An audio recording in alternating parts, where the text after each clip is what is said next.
jedan petokata i to je naprosto moj stil. Nećemo raditi više nikakve probleme. Jeste li razočarani time što se iz cijele ove situacije, unatoč tome što je 18 vaših kolega iz gradskog odbora podržalo odluku, uz vas je bio gospodin Petek, vi zapravo jedini izračen, jedina žrtva? Ni za jednom stvari mi nije žao. Ja sam radio onako kako sam mislio da je najbolje za članove SDP-a u gradu Zagrebu i jedan dobar dio njih je i kako bi se to žalio.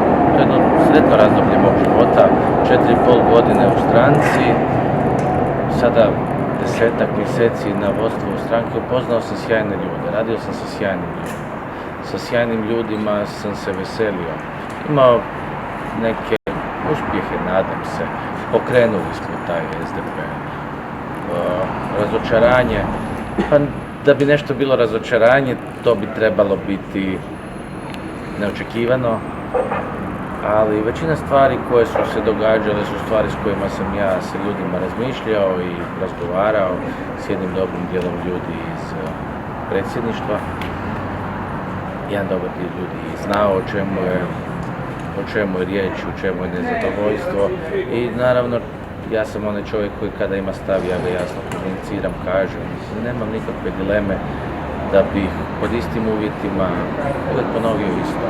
Ponašao bih se čestito, otvoreno, iskreno, ne bih kalkulirao, ne bih se služio političkim smicalicama ili raznim lukavštinama.